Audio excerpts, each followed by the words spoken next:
बिस्मिल्लाहिर्रहमानिर्रहीम, अस्सलामुअलैकुम। सुनो पाकिस्तान के एक नए एपिसोड के साथ मैं जन्नत जमशेद आपके सामने हाजिर हूँ और मेरे साथ हमेशा की तरह उज़ैर मलिक। आपको भी मेरी तरफ से जनाब सुबह बखैर और उम्मीद करते हैं कि आपका ये दिन भी बड़ा ही बेहतरीन गुजरे और उसके लिए हम भी किरदार अदा करेंगे। बिल्कुल। और नाज़रीन, बात करते हैं कि आज के इस प्रोग्राम में हम किन मौज़ूआत पर बात करेंगे। तो अमरीकी मीडिया ने इंकशाफ किया है कि थार्ड और पेट्रियट मिसाइल्स की शदीद कमी ने अमरीका को लचक पर मजबूर कर दिया है, जिसके बायस ओमान और कतर की सालिसी में ईरान अमरीका 60 रोज़ा अबूरी मुआहदे का इम्कान पैदा हो गया है।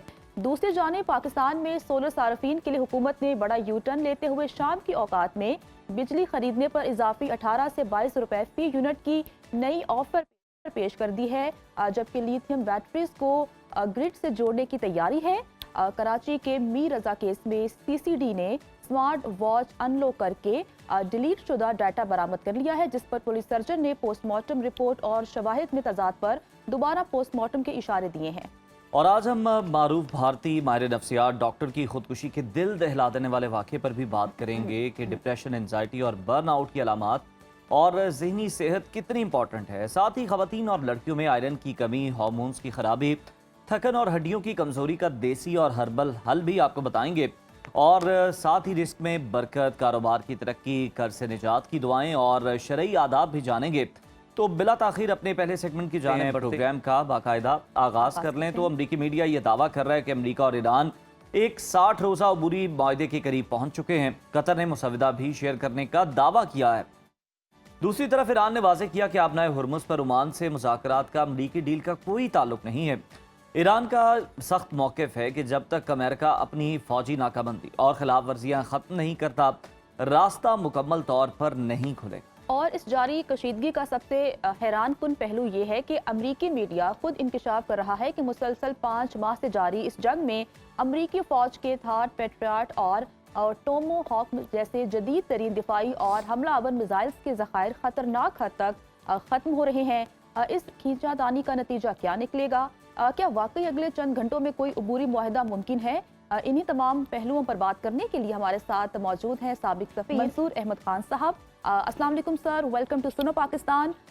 मंसूर साहब, सबसे पहले तो ये बताइएगा कि 60 रोज़ा अबूरी मुआहदे के हवाले से जो खबरें आ रही हैं, क्या वाकई तेहरान और वाशिंगटन किसी हतमी फ्रेमवर्क पर मुत्तफिक हो चुके हैं? देखिए, अभी मुत्तफिक तो नहीं हुए क्योंकि दोनों साइड से ये कंफर्मेशन नहीं आई, लेकिन चूंकि गुज़िश्ता 2 से 3 हफ्ते से जो आपने भी हालात बताए हैं, इसमें मीडिएशन चल रही थी कतर की जानिब से भी, पाकिस्तान की जानिब से भी बैक चैनल कॉन्टैक्ट चल रहे थे और ईरान और ओमान के दरमियान आबनाए हुर्मुज़ या स्टेट ऑफ हुर्मुज़ की जो शिपिंग अरेंजमेंट है, शिपिंग फ्रेमवर्क है, उसके ऊपर मुज़ाकरात चल रहे थे। और कल जो ईरान की तरफ से 2 इंडिकेशंस आई, 2 स्टेटमेंट्स आई, उनके फॉरेन मिनिस्ट्री के स्पोक्स पर्सन भी और उनके deputy foreign minister Kazim Gharibabadi की भी, तो उसमें उन्होंने ये जाहिर इंडिकेट किया है कि जो शिपिंग के लिए कोऑर्डिनेट्स हैं उन पे एग्री कर लिया गया है और वो कोऑर्डिनेट्स जाने की लेन कौन सी होगी, आने की लेन किस तरह होगी और किस तरह इसको रेगुलेट किया जाएगा। और इसमें कुछ मामलात हैं जो अभी तक ईरान ने तो अपनी ऑफर या अपनी डिमांड्स दे दी हैं, लेकिन अभी तक ओमान की तरफ से या यूनाइटेड स्टेट्स की तरफ से जो ज़्यादा अहम है कि वो एक्सेप्ट करेंगे इन चीज़ों को या नहीं, कि लेन्स इस तरह फिक्स हो जाएं और उस पे रेगुलेशन पे कोई भी शिप्स यहाँ से गुजरने हैं तो उन पे कंट्रोल ज़्यादातर ईरान का बहुत वाज़ेह हो जाएगा। फॉर एग्जांपल कि अगर किस लेन से जाना है और किस लेन से शिप्स ने वापस आना है, वो रास्ता भी मुतय्यन हो जाएगा। और फिर कि अगर कोई मिलिट्री शिपिंग शिप्स ने गुजरना है, मिलिट्री नेवल क्राफ्ट्स ने गुजरना है किसी भी मुल्क के, अमेरिका हो या किसी और मुल्क के, तो वो भी फिर इन ममालिक की इजाज़त से गुजरेंगे, ईरान और ओमान की इजाज़त से। तो ये चीज़ें क्या एक्सेप्टेबल होंगी यूनाइटेड स्टेट्स को या नहीं होंगी? तो अभी मेरा ख्याल है कि एग्रीमेंट के, आप ये समझें कि अंडरस्टैंडिंग के करीब तो हैं। एक और इशू ये है कि ईरान ने फीस भी चार्ज करने का 5 से 7% फीस हर शिप, कार्गो शिप से चार्ज करने का भी इसमें प्रोविजन रखी है। क्या ये कोई भी जो एग्री किया जाता है रेट, ईरान और ओमान मिलके एग्री करते हैं कि चले 3% पे फीस चार्ज कर लेते हैं, क्या ये अमेरिका को और गल्फ के दीगर ममालिक को एक्सेप्टेबल होगी। तो मेरा ख्याल है कि इस पे अभी कोई आप ये कह सकते हैं कि वायदे में कुछ पेशरफ्त हुई है, नेगोशिएशन में कुछ पेशरफ्त हुई है, लेकिन बहुत से अभी नुकात ऐसे हैं स्टेट ऑफ हुर्मुज़ से मुतालिक भी, और स्टेट ऑफ जी। हुर्मुज़ के अलावा जो दीगर यूएस ईरान का एजेंडा है इन पीस टॉक्स का, कि उसमें अभी काफ़ी गैप्स हैं। अब दूसरी तरफ चूंकि प्रेसिडेंट ट्रंप के ऊपर प्रेशर है कि वो किसी तरह से एक इसमें पेशरफ्त हो, एग्रीमेंट हो, जंग बंद रहे, क्योंकि उनका फोकस अपने मिड टर्म इलेक्शंस की तरफ होगा। वहाँ पे भी डेमोक्रेटिक कैंडिडेट्स जो हैं काफ़ी टफ टाइम देते हुए नजर आ रहे हैं प्रेसिडेंट ट्रंप को। तो अब देखना ये होगा कि किस तरह कुछ अरसे के लिए, तो मेरा ख्याल है 2-3 माह के लिए अब इस जंग में कोई पॉज आएगा, लेकिन ये गर्म और सर्द होती रहेगी, और फिर उसके अच्छा। बाद भी जब तक इस पे कोई मुस्तकिल एग्रीमेंट नहीं हो जाता कि दोनों यूएस और ईरान किसी अंडरस्टैंडिंग पे नहीं आ जाते, इस रीजन का सिक्योरिटी फ्रेमवर्क क्या होगा, इस रीजन का इकोनॉमिक शिपिंग लेन्स क्या होंगी। अभी बाबुल मंदब को हमने डिस्कस नहीं किया, बाबुल मंदब जी। एक और फ्लैश पॉइंट है। तो मेरा ख्याल है अभी तक हमें इंतजार करना चाहिए कि किस तरह चीजें आगे बढ़ती हैं। अच्छी बात यह है कि बातचीत हो रही है, पाकिस्तान के वजीर आजम और शायद गालिबन आर्मी चीफ भी, फील्ड मार्शल साहब भी शायद सऊदी अरेबिया जा रहे हैं, ताकि राह हमवार की जा सके, ग्राउंड प्रिपेयर की जा सके इन टॉक्स को आगे लेके। बिल्कुल बिल्कुल राह हमवार की जा सके, और जिस हद तक हो सके पाकिस्तान ने अपना किरदार भी अदा किया है। मंसूर साहब, अमरीकी सदर डोनाल्ड ट्रंप एक तरफ सख्त धमकियां दे रहे हैं, लॉस वेगस में भी वो तकरीब से खिताब कर रहे थे, तो वो इस हद तक भी कह रहे थे कि हम दूसरा बड़ा जो है वो एटमी हमला करने जा रहे थे ईरान के ऊपर, लेकिन हम रुक गए हैं, मुज़ाकरात भी चल रहे हैं, आपने हुर्मुज़ को इस तरह से बंद नहीं किया जा सकता। तो वाशिंगटन की इस मुतज़ाद पॉलिसी को आप समझते हैं क्या ये वाशिंगटन की मुतज़ाद पॉलिसी है, या डोनाल्ड ट्रंप की है, या फिर पेंटागन के कहने पर कुछ फैसले डोनाल्ड ट्रंप को बदलने पड़ते हैं रिपोर्ट्स की रोशनी में? जी बिल्कुल, प्रेसिडेंट ट्रंप एक्चुअली 5 माह की जंग के बाद इस स्टेज पर आ गए हैं कि वो कह रहे हैं कि अमेरिका जंग जीत गया है, हमने ईरान के दिफाई सलाहियतों को तबाह कर दिया है, ईरान की अस्करी तनसीबात को तबाह कर दिया है, ईरान की कैपेसिटी नहीं है। और लेकिन जब वो अपना प्रेशर डालने के लिए, मजीद ईरान को टेबल पे लाने के लिए ईरान पे बमबारी करते हैं, तो उसके जवाब में ईरान फौरी तौर पे बमबारी करता है गल्फ के ममालिक के ऊपर जहाँ यूएस की बेसिस हैं। तो वो फिर एक बहुत बड़ी कॉन्ट्रडिक्शन आ जाती है प्रेसिडेंट ट्रंप के स्टैंड में, और प्रेसिडेंट ट्रंप को अमरीकी अवाम की तरफ से भी और अमरीकी इदारों की तरफ से भी ये प्रेशर आता है उन पे कि इस जंग को किसी ना किसी तरह बंद होना है, क्योंकि अमेरिका के जो स्टॉक्स हैं, क्रिटिकल वेपन्स के स्टॉक्स हैं, थार्ड या पेट्रियट मिसाइल्स के स्टॉक्स हैं, उनमें भी उनके नंबर्स के ऊपर भी सवाल उठ रहे हैं। जबकि ईरान जो है उसके जो स्टॉक्स का कहा जा रहा था कि वो ख़त्म हो रहे हैं, ईरान तो मुस्तकिल रोज़ाना बेसिस पे अपने रिटेलिएटरी अटैक्स में ये सलाहियत दिखा रहा है कि वो जिन जिन रीजन्स को गल्फ ममालिक के हिट कर सकता है, अरब ममालिक के, वो हिट कर रहा है। तो मेरा ख्याल है कि प्रेसिडेंट ट्रंप के लिए एक टफ सिचुएशन है, क्योंकि वो जिस क्लेम के साथ जंग शुरू की गई थी, वो क्लेम्स या वो गोल्स अचीव नहीं हुए। अब उसके बाद उन्हें अपनी पब्लिक को सेल करना पड़ रहा है, एक नई सिचुएशन जिसमें वो इलेक्शन में भी जा रहे हैं, और उन्हें ये जस्टिफाई करना पड़ रहा है कि हम जंग जीत गए हैं। लेकिन जब वो जंग जीतने का एविडेंस शो करना चाहते हैं अपनी स्टेटमेंट्स के जरिए, तो वहाँ फिर कॉन्ट्रडिक्शंस वाज़ेह तौर पर नजर आती हैं। तो मेरा ख्याल है ये भी अब ये प्रेशर भी अमेरिका पे नजर आ रहा है कि वो जंग किस तरह कितने जल्दी ख़त्म कराने की कोशिश करे। और ये भी हो सकता है कि अब कुछ अरसे के लिए जंग बंद हो जाए, यूएस के इलेक्शंस हों, और उसके बाद चूँकि अमेरिका के वो मकासद हासिल नहीं हुए हैं, तो एक नए सिलसिला जंग का शुरू हो कुछ 1-2 महीने बाद, ये भी मुमकिनात हैं। तो लगता नहीं कि ये जंग मुस्तकिल तौर पर ख़त्म होने उस तरह जा रही है जिस तरह के रीजन के ममालिक की ख्वाहिश है, पाकिस्तान की ख्वाहिश है। कोशिशें जारी हैं, मेरे ख्याल ये कोशिशें जारी रहेंगी। बिल्कुल, सिफारती कोशिशें जारी रहनी चाहिए। सर, आपने बाबुल मंदब का जिक्र किया, आपने हुर्मुज़ पे हम सब जानते हैं कि ओमान और ईरान मिल के एक फार्मूला तैयार कर रहे हैं बहरी राहदारी का। अगर वो किसी किस्म का कोई फार्मूला तैयार कर लेते हैं, तो आपको लगता है कि जो बाकी खलीजी ममालिक हैं वो इस चीज़ को कबूल करेंगे, या अमरीका के लिए वो काबिल कबूल होगा?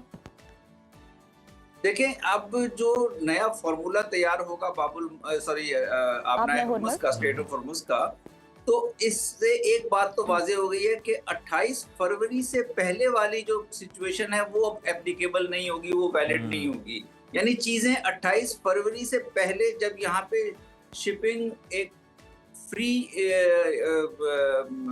एक वो था अरेंजमेंट कॉरिडोर था, था, शिपिंग बिल्कुल। के ऊपर कोई जी। कदगन नहीं थी, कोई रिस्ट्रिक्शन नहीं थी, वो वाली स्टेट नहीं आएगी। इस जंग ने ये चेंज कर दिया है कि अब आबनाए हुर्मुज रेगुलेट होगी, और वो किस तरह रेगुलेट होती है वो उसके ऊपर ईरान और ओमान जो फार्मूला तैयार कर रहे हैं, उसमें गल्फ के ममालिक को कुछ इख्तलाफात जरूर होंगे, कुछ उनको रिजर्वेशंस होंगी, लेकिन जी। उन्होंने उनकी इकोनॉमी बहुत मुतासिर हो रही है, वहाँ लाइफ बहुत मुतासिर हो चुकी है, और गल्फ ममालिक में, गल्फ किंगडम्स में, तो उनकी कोशिश होगी कि कुछ भी गिव एंड टेक के जरिए, लेन देन के जरिए कुछ इस किस्म का एग्रीमेंट हो जाए जो पिछली सिचुएशन पे तो ना ले जा सके, लेकिन जी। शिपिंग कम से कम इस हद तक वायबल हो जाए कि उनकी ऑयल बेस्ड इकोनॉमी या oil supported economy, oil dependent economies जो हैं, उनके लिए ये यहाँ से तेल की आमदोरफ्त खुल सके, और तेल की प्राइसेस भी इंटरनेशनल इकोनॉमी में एक स्टेबल लेवल पे आ जाएगी। हमने देखा है कि जब अच्छी खबरें आती हैं, गुज़िश्ता 2-3 जी। दिनों से जब से खबरें बेहतर आई, टॉक्स में प्रोग्रेस की, तो ऑयल की प्राइसेस गिरनी शुरू हो गई हैं। तो बिल्कुल। मुझे लगता है कि गल्फ के ममालिक, ईरान, ओमान, ये सारे मिलके तो एग्री कर जाएंगे किसी न किसी चीज पे। अमेरिका उसको किस तरह एक्सेप्ट करता है, ये देखने वाला सवाल है, क्योंकि अमेरिका के लिए फिर एक तरह थोड़ी सी एक हजीमत वाला पॉइंट होगा कि अमेरिका की ग्लोबल सुपर पावर के होते हुए यहाँ पे एक ऐसा जी। शिपिंग का अरेंजमेंट हो जिसमें ईरान और ओमान फीस चार्ज कर रहे हैं। बिल्कुल मंसूर साहब, आपने कहा कि गल्फ के लिए भी बड़ा इम्तिहान है, और हम देख भी रहे थे कि वो मुतबादिल जो है अपनी मईशत के लिए बंदोबस्त भी कर रहे थे, तेल के अलावा टूरिज्म में बहुत ज़्यादा एक्सपेंड कर रहे थे, और सऊदी अरब की भी यही पॉलिसी है। लेकिन ख़ास तौर पर अगर हम गल्फ में देखें तो आपको लगता है कि जिस तरह से नुकसान पहुंचा है, जिस तरह से हमले हुए हैं, उसके बाद कुछ आने वाले सालों में एतमाद जो है वो जल्द बहाल हो सकता है सयाहों का, इन्वेस्टर्स का वहाँ पर, और वहाँ पर वैसे जो पहले हम देखते थे कि रौनक और चहल पहल थी, क्या वो दोबारा से हो सकती? देखिए, इस जंग में सब बहुत ज्यादा नुकसान गल्फ ममालिक का भी हुआ है। ईरान के बाद अगर कोई तबाही सबसे ज्यादा हुई है तो सऊदी अरब, मुत्तहिदा अरब कुवैत, अमारात, बहरीन, जॉर्डन, जो सारे कतर, ये जो हमारे खलीजी रियासतें जो हैं, ये जब ईरान की तरफ से डायरेक्टली अटैक हुई, और जिस तरह से यूएस का अटैक होता है ईरान पे, ईरान रिटेलिएट करता है अमेरिकन बेसिस जो मिडल ईस्ट में हैं, तो इन सब रियासतों का बहुत नुकसान हुआ है। कुछ रियासतें तो बड़ी रियासतें हैं, जैसे सऊदी अरब है, बड़ा मुल्क है, बड़ी पावर है, मिडिल पावर है, तो वो उनके पास ये कैपेसिटी है टू सरवाइव और इस सारे शॉक्स को एब्जॉर्ब करने की इकोनॉमिकली भी। जो छोटी रियासतें हैं, बहरीन, कुवैत या इवन जॉर्डन के अंदर जो तबाही आई है ईरानी अटैक की वजह से, जो इंस्टेबिलिटी आई है, तो इन ममालिक के लिए बड़ा मुश्किल होता जा रहा है। तो मेरा ख्याल है कि अब ये तो एक वाज़ेह हो गया कि इस जंग ने कई चीज़ें चेंज कर दी हैं, जिसमें एक रीजनल सिक्योरिटी फ्रेमवर्क या किस किस्म का regional piece and stability framework होगा, वो तब्दील होता हुआ नजर आ रहा है। अमेरिकी बेसिस जो हैं वो सोर्स ऑफ सिक्योरिटी नहीं बन सकी उस तरह से, जिस तरह से गल्फ ममालिक की एक्सपेक्टेशन थी कि जब कभी इनके ममालिक पे अटैक होगा तो यहाँ से इनको डिफेंड किया जाएगा। इन ममालिक की पॉपुलेशंस जो हैं बहुत थोड़ी हैं, खासतौर पर छोटी किंगडम्स, कुवैत, बहरीन वगैरह को अगर आप देखें तो चंद लाख लोगों की पॉपुलेशंस हैं। इजराइल जैसा कवर देने में नाकाम रहा है अमेरिका, मंसूर साहब।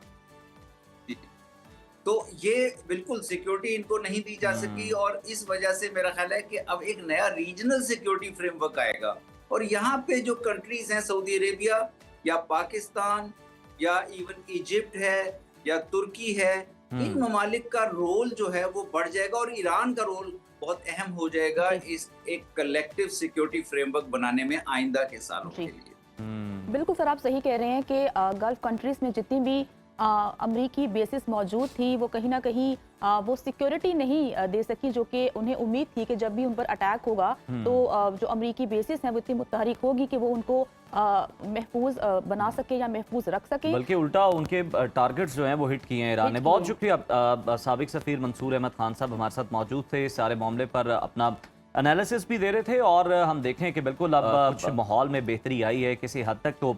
और डोनाल्ड ट्रंप जो लॉस वेगस में तकरीब से खिताब कर रहे थे वो ये भी कह रहे थे कि जी मुज़ाकरात चल रहे हैं, हालांकि हम तो तारीख का यानी आप समझे कि दूसरा बड़ा एटमी हमला जो है वो करने वाले थे ईरान पर, लेकिन अब हम जो है वो मुज़ाकरात के ज़रिए आगे बढ़े हैं और उम्मीद भी यही की जा रही है कि 60 रोज़ का कोई अबूरी मुआहदा जो है वो तय पा जाएगा और उसके बाद दुनिया जो है वो अमन का सुख का सांस ले सकेगी। अगर ट्रंप मुज़ाकरात की बात कर रहे हैं तो अगर हम अमेरिकन पॉलिटिक्स की बात करें या उनके इंटरनल मामलात की बात करें तो मिड टर्म इंतखाबात होने वाले हैं और ट्रंप ने अपनी कुर्सी भी बचानी है और जितने भी सर्वेस हुए हैं उसमें यही सामने आया कि जो अमेरिकन हैं, जो वहाँ की आवाम है, वो बिल्कुल भी इस जंग से खुश नहीं है। उनको लग रहा है कि ये जंग तो हमारी थी ही नहीं, अमेरिका ये जंग क्यों लड़ रहा है, इसराइल के कहने पर इतना पैसा अपना क्यों खर्च कर रहा है, अपने फौजी क्यों मरवा रहा है।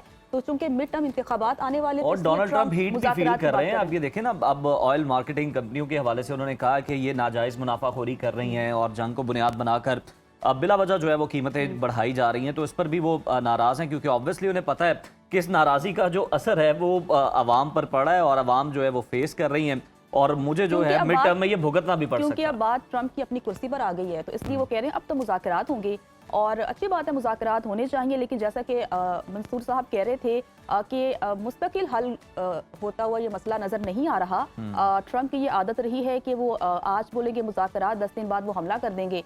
तो देखना ये है कि आगे मंसूर साहब कह रहे थे सर्दो गर्म चलता रहेगा, हम कहेंगे कि हल्की फुल्की मौसीकी चलती रहेगी। इसी तरह से इसके साथ ही जनाब ब्रेक लेते हैं, देखते रहिए सुनो पाकिस्तान। व्यूअर्स, मेंटल हेल्थ एक ऐसा टॉपिक है जिस पर हमारे माशरे में या तो बात ही नहीं की जाती या फिर इसे सिर्फ एक आर्जी उदासी समझकर नज़रअंदाज किया जाता है। लेकिन हकीकत यह है कि ज़हनी बीमारी अंदर ही अंदर इंसान को खोखला करती रहती है और इसके नताइज बाज़ औक़ात इंतहाई संगीन और कुछ केसेस में जानलेवा भी साबित होते हैं। हाल ही में देखें तो एक 40 साला मारूफ भारतीय खातून माहिर नफ्सियात की जानिब से तलाक और तन्हाई के बायस शदीद डिप्रेशन में आकर खुदकुशी के दिल दहला देने वाले वाक़ये ने सबको सख्ते में डाल दिया है। आप सोचिए कि जब दूसरों के ज़हनी मसाइल का इलाज करने वाले खुद इसका शिकार हो सकते हैं तो फिर आम इंसान किस कदर गैर महफूज है। और सबसे ज़्यादा लम्हा फिक्रिया ये है कि हम अक्सर ये समझते हैं कि आला तालीम, कामयाबी और मौशी आसूदगी इंसान को ज़हनी मसाइल से बचा लेती है। हालांकि डिप्रेशन किसी भी इंसान को अपनी लपेट में ले सकता है। तलाक का सदमा, तन्हाई और मुसलसल रहने वाली एंजाइटी खामोशी से इंसान को अंदर से ख़त्म करने लगती है। हम अपने इर्द गिर्द मौजूद प्यारों को इस मायूसी से कैसे निकाल सकते हैं, इन्हीं तमाम हसास और अहम पहलुओं पर रहनुमाई लेने के लिए हमारे साथ मौजूद हैं नामवर माहिर नफ्सियात डॉक्टर उसामा बिन जुबैर। डॉक्टर उसामा, बहुत शुक्रिया प्रोग्राम में शिरकत करने के लिए। डॉक्टर उसामा, बताइएगा कि एक माहिर नफ्सियात की खुदकुशी के वाक़े ने सबको झंझोड़ दिया है। क्या तलाक, जज्बाती सदमा और अकेलापन किसी इंसान की ज़हनी सेहत पर इस हद तक तबाहकुन असरात मुरतब कर सकता है कि वो सुसाइड कर ले, खुदकुशी कर ले? जी देखें, थैंक यू सो मच। हम बनते हैं कस्टोडियन ऑफ मेंटल हेल्थ। मैं आपके पास हर हफ्ते यहाँ आके बैठ जाता हूँ। जी मैं तो मेंटल हेल्थ का बहुत बड़ा एडवोकेट हूँ। मेरे अपने अंदर क्या चल रहा है, आप कहते हैं जी हर हफ्ते उसामा साहब यहाँ बैठे होते हैं, एक दिन इनकी भी कोई खबर आ जाए, ठीक है, हम चीज़ें अब्जॉर्ब कर रहे होते हैं ना। हमारे उस्ताद कहा करते थे कि साइकाइट्रिस्ट माशरे का डस्टबिन होता है, हर बंदा ला के अपना हमारे ऊपर खाली कर देता है, तो हमारी अपनी क्या कोपिंग स्ट्रैटेजीज हैं। फिर ये भी समझना है कि साइकाइट्रिस्ट एक इंसान होता है या डॉक्टर एक इंसान होता है, उसकी ज़िंदगी में भी वैसे ही सदमात होते हैं, वैसे ही प्रॉब्लम्स होती हैं। और शादी से निकलना, देखिए डिवोर्स एक लफ्ज़ है लेकिन उसके पीछे कितनी टॉक्सिसिटी थी, कितने प्रॉब्लम्स थे, कितने साल वो एक शादी अच्छी नहीं चली, फिर डिवोर्स हो गई। फिर आपको पता है हमारे माशरे में डिवोर्स के साथ स्टिग्मा कितना अटैच है। बेसिकली इंडिया पाकिस्तान के सोसाइटी और कल्चर में तो बहुत सारी चीज़ें सिमिलर है ना। तो उसके बाद उसको क्या लोगों ने कहा होगा, जी बड़ी साइकाइट्रिस्ट बनी फिरती है, बड़ी कामयाब है, देखो अपनी शादी नहीं चला, मतलब इस किस्म की बातें लोग करते हैं। फिर जो आपने बहुत इंपॉर्टेंट बात की इंट्रो में कि जो तालीम है और प्रोफेशनल कामयाबी है वो अच्छी मेंटल हेल्थ की ज़मानत नहीं है। बिल्कुल। इस जो खातून साइकाइट्रिस्ट थी, इनके वालिद साहब भी साइकाइट्रिस्ट थे। आप देखें, साइकाइट्रिस्ट इब्ने साइकाइट्रिस्ट, हाँ, जिनके वालिद साहब भी वहाँ गाजियाबाद के बड़े मशहूर साइकाइट्रिस्ट हैं, जो खुद भी साइकाइट्रिस्ट थी। एक साइकाइट्रिस्ट की साहबजादी थी।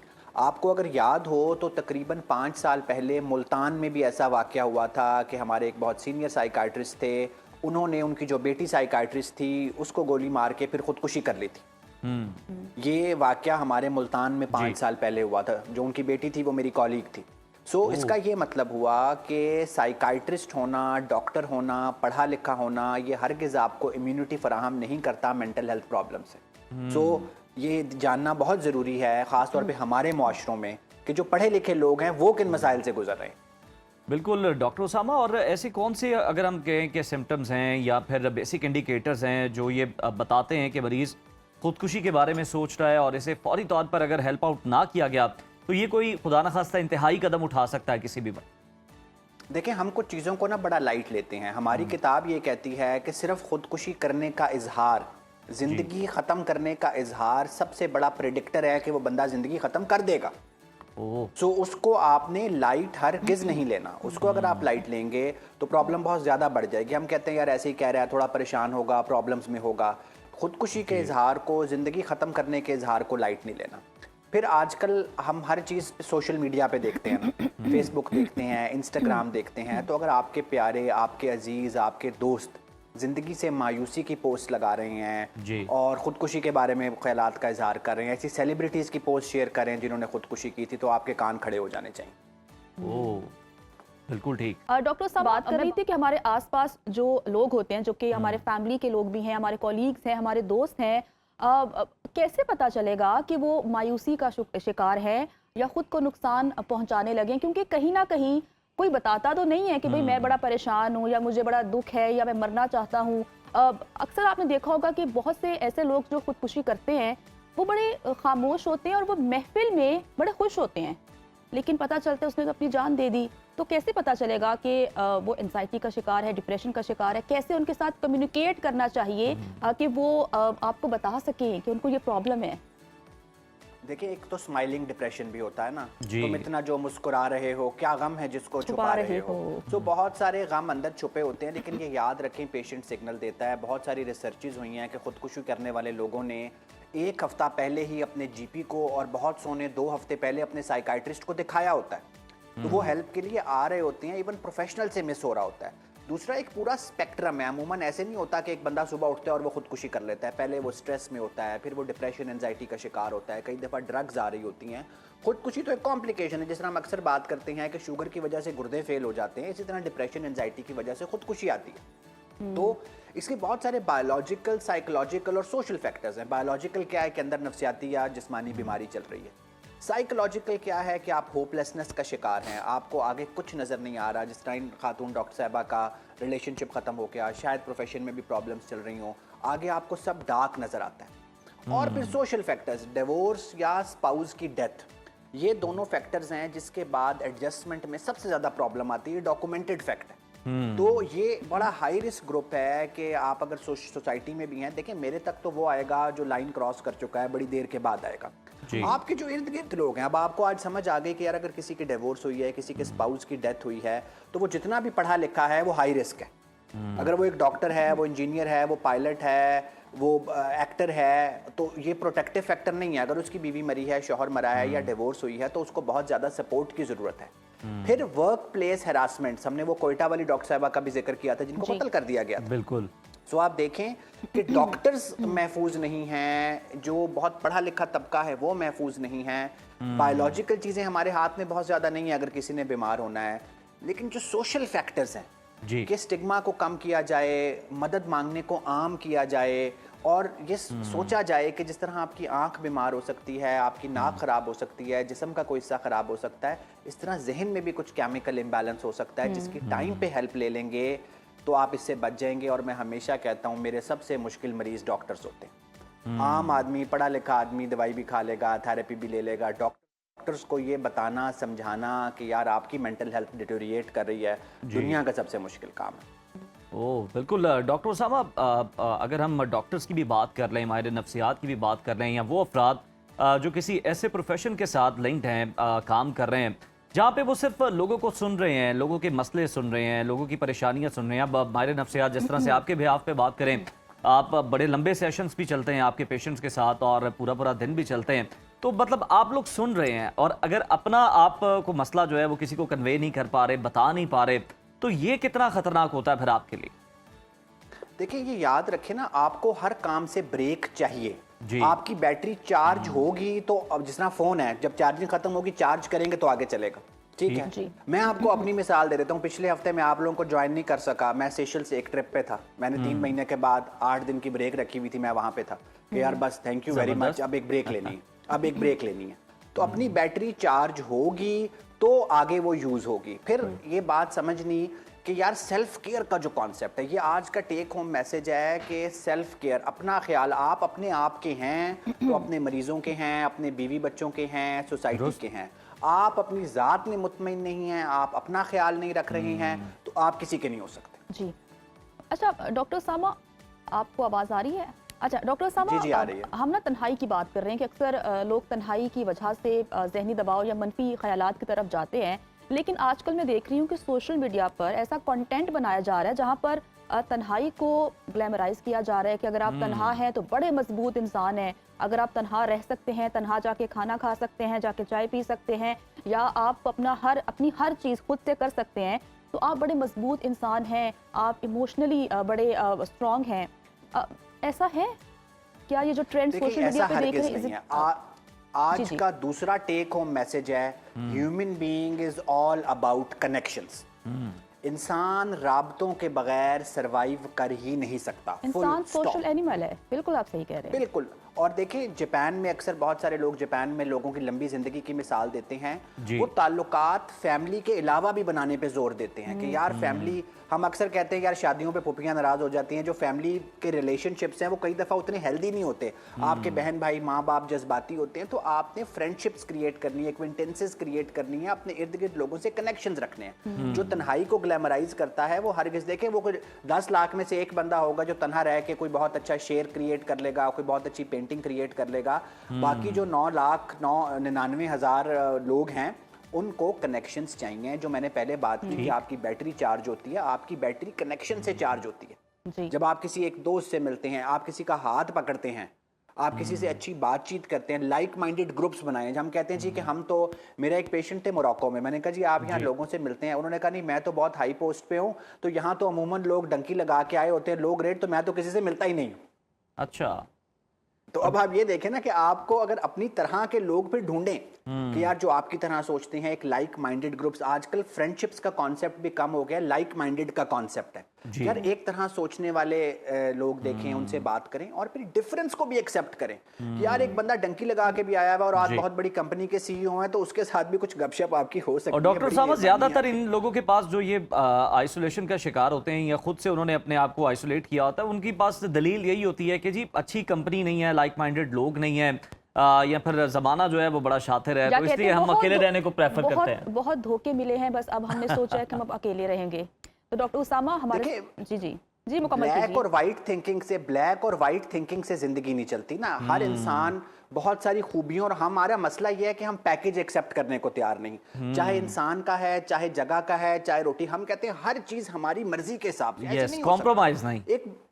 एक अच्छा, कॉम्प्रोमाइज भी बड़ा हैवी लफ्ज है यार। एक बंदे में 10 खूबियां हैं और 2 खामियां जो आपको पसंद नहीं है, आप उन 10 को उसके साथ यूटिलाइज करें, 2 को थोड़ा सा इग्नोर करें। कि याद रखें, बीवी, शौहर, दोस्त, माँ बाप, बहन भाई रहने की जगह ऑर्डर पे नहीं बनवाई जा सकती।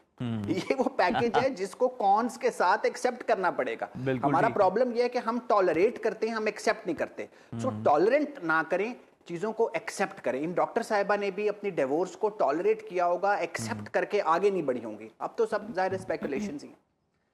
बिल्कुल, बहुत इंपॉर्टेंट मैसेज आपने दिया है जो कि सबको सुनना भी चाहिए, अमल भी करना चाहिए। बहुत शुक्रिया डॉक्टर उसामा बिन जुबैर साहब आपके वक्त का, और हमने बिल्कुल इस मामले पर जो डिस्कशन की है, एक्सेप्टेबिलिटी जो है ये बहुत बड़ी प्रॉब्लम है। मतलब लोग फेस कर रहे होते हैं, किसी न किसी तरह उसे सह रहे होते हैं, उसका बोझ लिए फिर रहे होते हैं अपने दिल पर, लेकिन उसको एक्सेप्ट नहीं कर रहे होते। तो बात ये कि आप तब तक आगे बढ़ ही नहीं सकते जब तक आप उस मसले को, उस परेशानी को एक्सेप्ट ना कर लें। कहते हैं ना, जो चीज़ें आपके हाथ में नहीं है, जिनको आप बदल नहीं सकते, उनको आप एक्सेप्ट कर लें। जब आप उन्हें एक्सेप्ट कर लेते हैं तो चीज़ें खुद ब खुद ठीक हो जाती हैं, और अपने अंदर एक अमन लेके आए, पीस लेकर आए, तो आपके जो आसपास के जो लोग हैं वो भी आपको अच्छे लगेंगे। और परफेक्शन तलाश करना, जन्नत छोड़ देनी कोई चाहिए भी आपको। perfect आप तो कहें कोई भी कि नहीं जनाब वहां पर नहीं जा सकते, वहां पर नहीं जा सकते, ये लोग परफेक्ट नहीं है। आपने पहले देखा है कि लोग ये बड़ा कहते थे कि यार ये हर कंपनी में फिट हो जाता है, जलन हो जाता है। कुछ इस तरह के भी आप बने कि आप किसी के साथ भी बैठे तो जनाब उसको भी आपकी कंपनी के साथ अच्छी लगे, हाँ। एक अच्छी वाइब आए।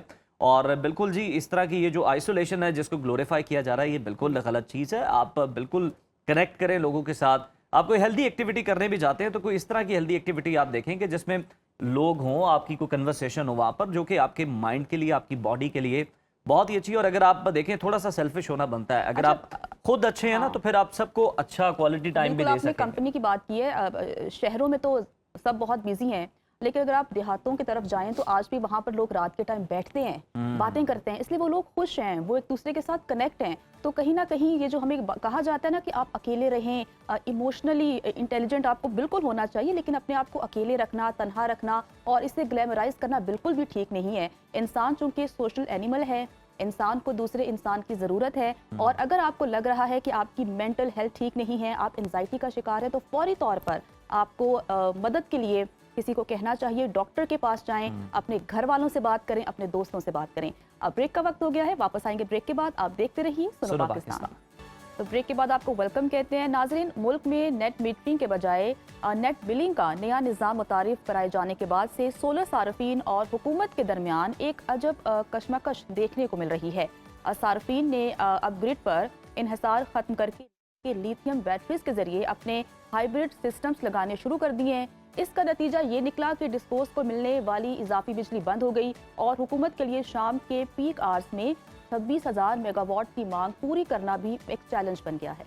और अब हुकूमत ने यूटर्न लेते हुए नया फार्मूला पेश किया है। नई तजवीज़ के तहत अगर सोलर सारिफिन शाम के औकात में अपनी लिथियम बैटरीज में ज़ख़ीरा शुदा बिजली ग्रिड को फ़रोख्त करेंगे तो उन्हें मामूल से 18 से 22 रुपए फ़ी यूनिट इजाफी अदा किए जाएंगे। लेकिन सवाल ये है कि हुकूमत की रोज़ रोज़ बदलती पॉलिसियों के बाद सारिफिन इस नए बायबैक मॉडल पर एतमाद कर पाएंगे या नहीं, और क्या ग्रिड को बिजली देना सारिफिन के लिए फ़ायदे का सौदा है या फिर घाटे का।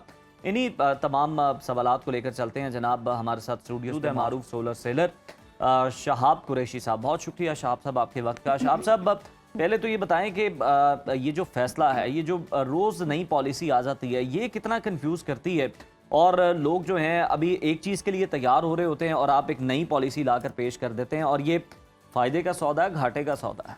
बिस्मिल्लाहिर्रहमानिर्रहीम। First of all I would like to thanks prime minister Shahbaz Sharif साहब, जिन्होंने सोलराइजेशन पर इतना ये वर्क करते हैं, पर बड़े अफसोस के साथ कहना पड़ा है कि इनके वजीर और मशीर जो है इनको कुछ अपना अच्छी बातें जो है ना वो नहीं बता रहे। आए दिन पॉलिसी जो है ना वो चेंज होती रहती है। देखिए, मैं अगर बैक पर जाऊं 2017-18 में यही अवैस बुखारी साहब थे, इन्होंने ही नेट मीटिंग पॉलिसी जो है ना वो अनाउंस की थी थ्रू मीडिया, थ्रू एवरीवेयर। तो वो यकदम आके इन्होंने पॉलिसी जो है ना ये 12 फेब को इस ईयर में आके पॉलिसी इन्होंने चेंज कर दी, जिसकी वजह से मार्केट में बहुत ही गैर यकीनी सूरत हाल जो है ना पैदा होगी। लोग अपना ग्रीन मीटर से मुनहरफ होकर लोग हाइब्रिड की तरफ गए हैं और हाइब्रिड के साथ अपने आप को बैटरीज में जो है ना वो कन्वर्ट कर दिया है। तो मेरा कहने का मकसद ये है कि जो पॉलिसी है लॉन्ग टर्म पॉलिसी होनी चाहिए, कम से कम 10 साल की पॉलिसी होनी चाहिए। अभी तो ये जस्ट एक जो कल एक न्यूज़ आई जो आपने बताया, ये एक किस्म का एक लॉलीपॉप है। तो न्यूज़ में तो अभी तो ये एक प्रपोजल आई है, अभी ये कंफर्मेशन न्यूज़ जो है ना वो नहीं है। तो पॉलिसी में अदम इस्तेकाम की वजह से लोग काफ़ी कंफ्यूज हो गए हैं कि आया करें और करें क्या। रही बात बैटरी की इस्तेमाल की, बैटरी आप अगर 5 किलोवाट की अगर बैटरी आपने अपने घर में लगाई हुई है, अगर आप उस पर एक 1.5 टन का एसी चला रहे हैं तो 2 से लेकर 2.5 घंटे में आपकी बैटरी भी फिनिश हो जाएगी जी। तो हाउ इट कैन पॉसिबल कि आप उसमें ग्रिड को भी जो है ना वो अपना एक्सपोर्ट करें सारा उसमें। तो ये policy I don't think so implement जो है ना वो होगी शायद ये। अच्छा, ये कहिएगा जैसे कि आपने कहा पॉलिसी इम्प्लीमेंट नहीं होगी, तो इसके पीछे मकसद क्या है, इस पॉलिसी को लाने के पीछे मकसद?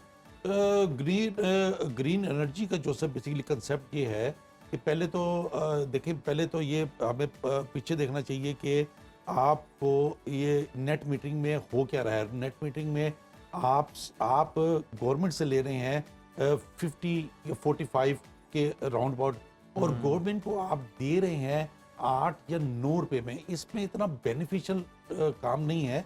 तो अगर ये अपना बैटरी की स्टोरेज में अगर आप दे रहे हैं तो गवर्नमेंट कह रही है कि 18 से लेकर 20 रुपए में हम आपसे लेंगे, तो ये भी कोई इतना फीजेबल नहीं है। अगर नेट मीटिंग पॉलिसी जो सी है ना, इस पर दोबारा नजरसानी करनी चाहिए इस पर जो पहले जो टैरिफ था उसके मुताबिक अगर करते हैं तो बेशुमार लोग जो है ना अभी भी नेट मीटिंग की, क्योंकि नेट मीटिंग से लोग उकता रहे हैं, नेट मीटिंग में इतना बेनिफिट नहीं मिल रहा, लोग अपने आप को साथ हाइब्रिड में कन्वर्ट कर रहे हैं, साथ बैटरी में लगा रहे हैं, तो ये इतना कोई फीजेबल जो है ना वो काम नजर नहीं आ अच्छा, रहा। मुझे ये बताइएगा कि क्या इतनी लिथियम बैटरीज हैं घरेलू सतह पर, डोमेस्टिकली और हमारी इंडस्ट्री के अंदर, जो कि इस पॉलिसी को सपोर्ट कर सके गवर्नमेंट की? देखिए लिथियम बैटरी की जहाँ तक बात है, लिथियम बैटरी आगे जाके बड़ी बेहतरीन लिथियम बैटरी आ रही है, बेस्ट सिस्टम आ रहा है जिसके तहत आप अपनी बैटरी में ज़्यादा से ज़्यादा स्टोरेज जो है ना वो कर सकते हैं। अच्छा। पहले 5 किलोवाट की बैटरी, फिर 10 किलोवाट, फिर 15 किलोवाट,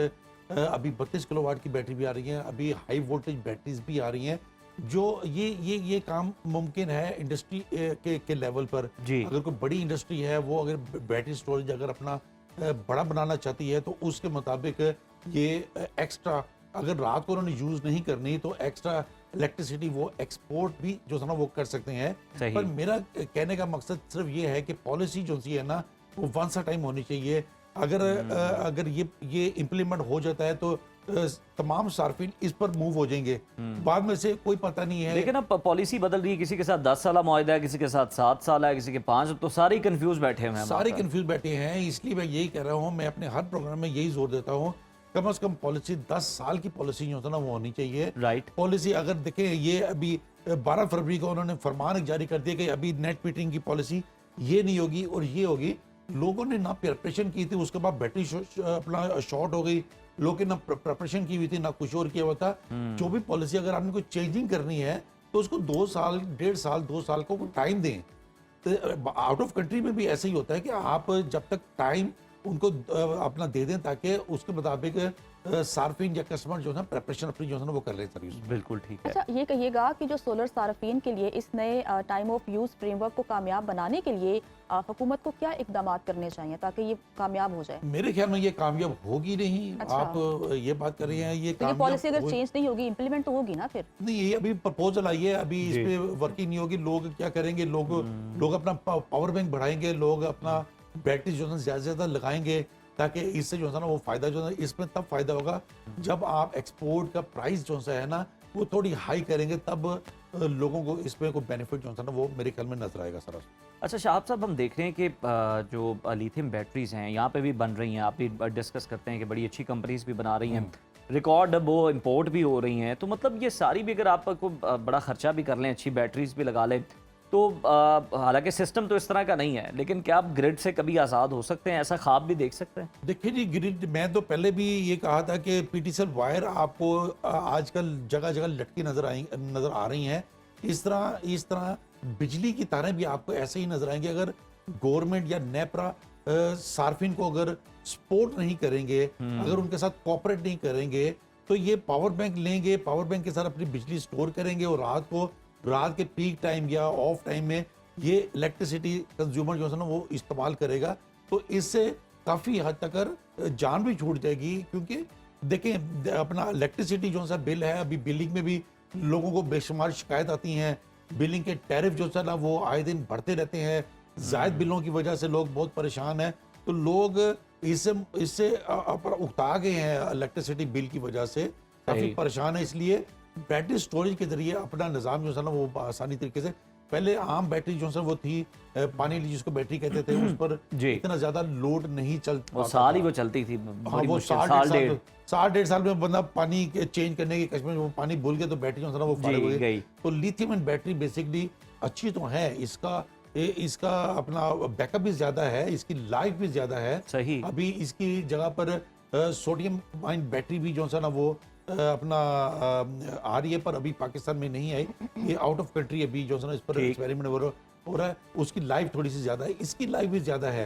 तो देखिए आपको एक 15 साल की लाइफ की बैटरी अगर मिल जाती है, उस अपना पानी वाली बैटरी 1.5-2 साल है, तो मेरे ख्याल में लिथियम बैटरी पर काफी वर्क भी हो रहा है और काफी लोग इसको इस्तेमाल भी जो है ना वो कर रहे थे। बिल्कुल इनोवेशन हो रही है और टेक्नोलॉजी जो है वो एडवांस होती जा रही है। बहुत शुक्रिया शाहब साहब आपके वक्त का, और यकीनन जी ये जितनी भी डिस्कशन हुई है, लगता नहीं ये पॉलिसी जो है वो काबिल अमल है, और अभी तक ये तजवीज़ ही है, अभी ये लाई नहीं गई है। तो देखते हैं कि इस पर गवर्नमेंट क्या फ़ैसला करती है। लेकिन जनाब, आप अगर लगवाने का सोच रहे हैं, ग्रिड से आज़ाद होना चाहते हैं, तो लगवा लें, ज़्यादा सोचने की अब ज़रूरत नहीं है। ब्रेक लेते हैं, प्रोग्राम स्टे विद अस।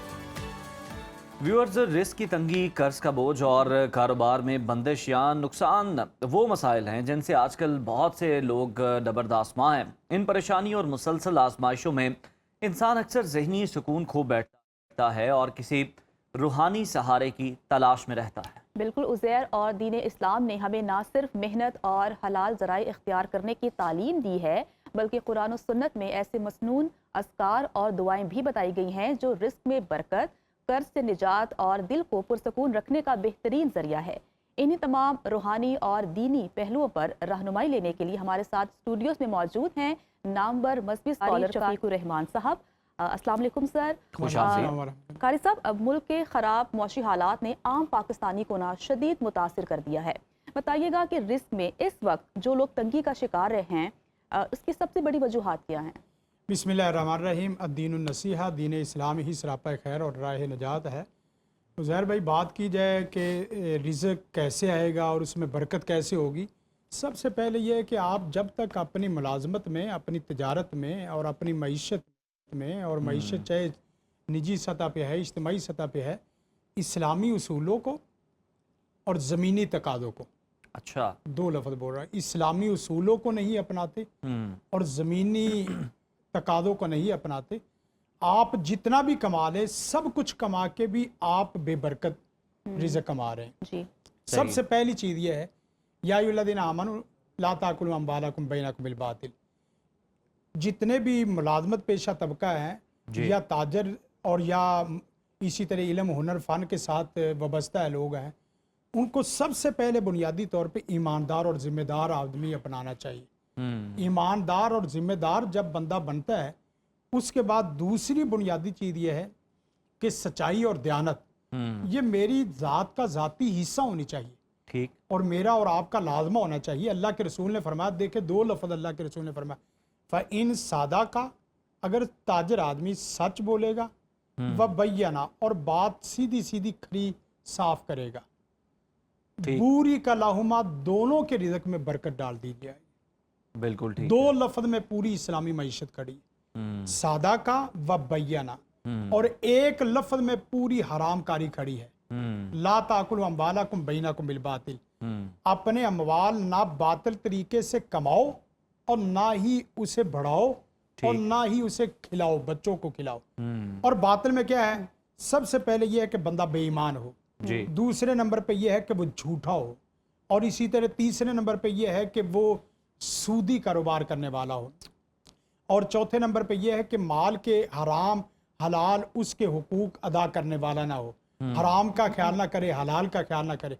आप यकीन करें, सिर्फ इन्हीं उसूलों की बुनियाद पे तकवा ले ले, तवक्कुल ले ले, इस्तगफार ले ले, और तीन लफ्ज़ जिक्र, फिक्र, शुक्र, जिक्र, फिक्र, शुक्र से इतना रिज़्क बढ़ता है, लइन शकर तुम लाज़ीदन्नकुम वला इन कफर तुम इन्न अज़ाबी लशदीद। आप अल्लाह का जिक्र ना भूले, ला ताकुल अम्वालकुम बैनकुम बिल बातिल और ला तुलहिकुम अम्वालुकुम वला औलादुकुम अन ज़िक्रिल्लाह। आप जितने भी बड़े ताजर हैं, आप जितने भी बड़े मुलाजम पेशा तबका है, और इसी तरह इल्म फ़न में आपका वाबस्ता चीज़ें हैं, आप अल्लाह के जिक्र को, और अल्लाह का जिक्र सबसे बड़ा नमाज है। नमाज के वक्त कारोबार करेंगे तो कारोबार बेबरकत होगा और रिज़्क में बरकत नहीं आएगी। और फिर एक और बात है, रिज़्क का मतलब ये नहीं कि आपका बैंक बैलेंस बहुत अच्छा है जी। रिज़्क का मतलब ये है कि आप जो खा रहे हैं, जो आप पी रहे हैं, जो आप पहन रहे हैं, जहां आप रह रहे हैं, वहां सबसे पहले ईमानियत है, तमानीनत है, आफियत है, सेहत है, और सुकून है, राहत है, बरकत है। बिल्कुल, ये तमाम चीजें हैं। आप घर में सब कुछ कमा के ले आए, आपके बच्चों की बीमारियां ना खत्म हो, आपके बच्चों की नाफरमानी और कोताहियां और नादानियां खत्म ना हो, आपके बच्चों की कमजोरियां खत्म ना हो, आपके बच्चों की बीमारी, ये आप यकीन करें क्या कमा के ला रहे हैं। आप बच्चों के लिए जहर कमा रहे हैं, आप बच्चों के लिए हलाकत कमा रहे हैं।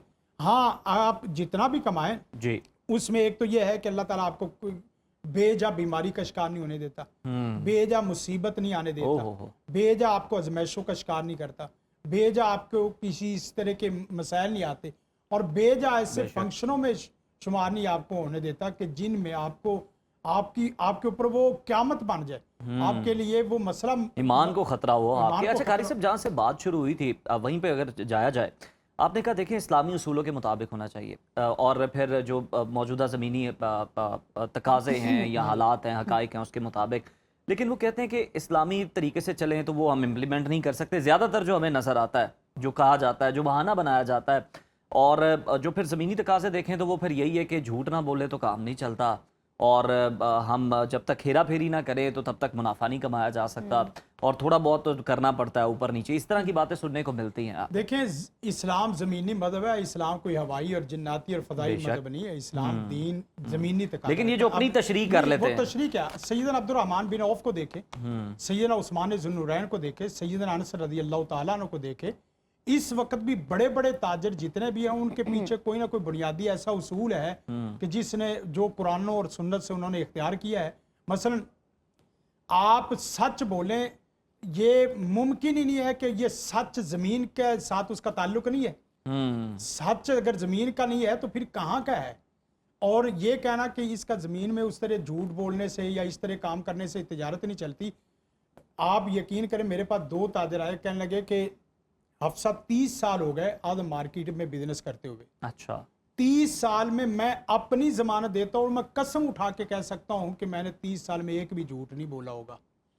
और मैं अगर यही बात अपने भाई के मुतल्लिक कहूँ तो ये मेरा मुबालगा नहीं होगा, लेकिन यह है कि मैं अपने मुतल्लिक तो पूरी जमानत देता हूँ, मैंने कभी झूठ नहीं बोला। आप यकीन करें, जिन जिन लोगों ने इसका एहतमाम किया है वो तजारत में तो क्या, आम बात में भी रफ बात नहीं करते।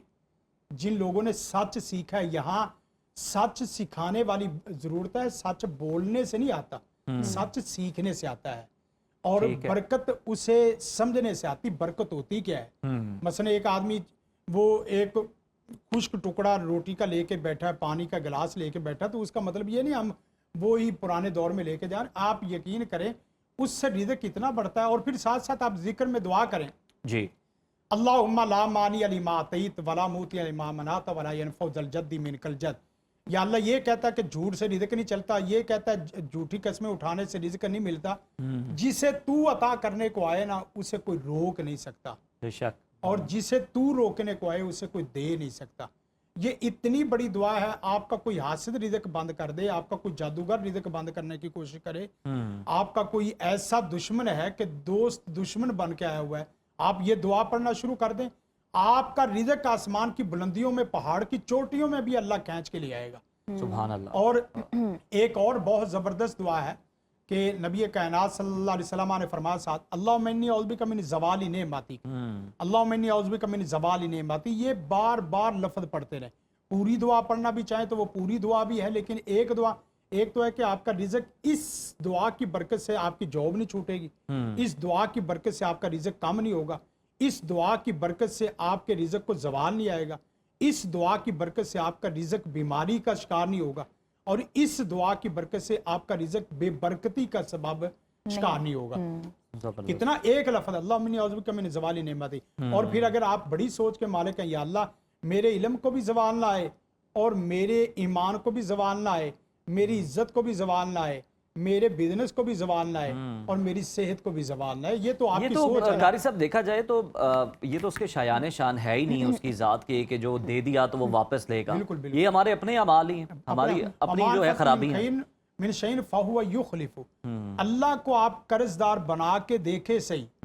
मन दल्लज़ी युक़रिदुल्लाह कर्दन हसना। अल्लाह को आप अपने सच में, अपने ईमान में किसी एतबार से कर्जदार बना के देखें, अल्लाह अपना कर्जा अपने जिम्मे रखता नहीं है। अच्छा, मन दल्लज़ी युक़रिदुल्लाह कर्दन हसना, अल्लाह फौरी लौटाता है। हाँ जी। अच्छा कारी साहब, बहुत से लोग जिक्र करते हैं, वजीफा करते हैं, ज़ाहिरी तौर पर उनके हालात ठीक नहीं हो पा रहे होते तो वो मायूसी का शिकार हो जाते हैं, तो उन्हें क्या हिकमत अमली अपनानी चाहिए और मायूसी से कैसे बचना चाहिए? देखें, उन्हें सबसे पहले तौहीद अपनानी चाहिए और उसके बाद दूसरे नंबर पे नमाज। बाद लोग तौहीद अपनाए बगैर और नमाज पढ़े बगैर जिक्र ज़कार कर रहे हैं। आपने अगर सुबह का फर्ज नमाज वाला जिक्र नहीं किया तो आपके नफल नमाज वाला जिक्र क्या कहाँ कबूल होगा? आप ड्यूटी टाइम पे हाजिर नहीं है, और जो ड्यूटी टाइम नहीं है वहाँ तकसीम हो रहा है और आप वहाँ से गायब हैं, वहाँ आप गायब हैं। रात के तहज्जुद के वक्त आप दुआ नहीं कर रहे, अजान और इकामत के दरमियान में आप दुआ नहीं कर रहे, सजदे में जाके जो सबसे बड़ा मकाम तकर्रुब है वहां जाके आप दुआ नहीं कर रहे, और इसी तरह मसनून अल्फाज से आप दुआ नहीं कर रहे। हमारे यहाँ जितने भी रिज़्क़ की दुआ करने वाले, या मुसब्बिबल अस्बाब, या राज़िक, या रज़्ज़ाक, या राज़िक, या रज़्ज़ाक, देखें कितनी हदीस ऐसी हैं, आप इसको देखें। अल्लाहुम्मा अक्फ़िनी भी हलालिका अन हरामिका वअगनिनी बिफ़ज़लिका अम्मन सिवाक, इससे रिज़्क़ बढ़ता भी है, कर्ज उतरता भी है। अल्लाहुम्मा मालिकल मुल्क तुतिल मुल्का मन तशा व तनज़िल मुल्का, इससे एक छोटा बंदा बादशाह भी बनता है और बादशाहत में इज्जत भी मिलती है। अल्लाहुम्मा इन्नी औज़ु बिका मिनल फ़क्री व औज़ु बिका मिनल किल्ला, इससे किल्लत भी खत्म होती है, फ़क्र भी खत्म होता है, माल में बरकत भी आती है। अल्लाहुम्मा अक्सिर मालहू व वालदहू व बारिक लहू फ़ीमा आतीतहू, अल्लाहुम्मा बारिक ली फ़ीम, अल्लाहुम्मा अक्सिर माली व वालदी, दोनों के एतबार से किसी को भी दुआ दें। आप कोई लफ्ज़ ना सीखें, एक लफ्ज़ सीख लें, बारकल्लाहु फीक, बारकल्लाहु फीक, अल्लाह आप में बरकत डाल दे। आपने कितना अच्छा कपड़ा पहना हुआ है, बारकल्लाहु फीक, आपने कितना घर अच्छा बनाया, बारकल्लाहु फीक, माशाअल्लाह, ला कुव्वत इल्ला बिल्लाह। आप यकीन करें, सीखने वाले बने सही और साथ अमल करने वाले बने सही।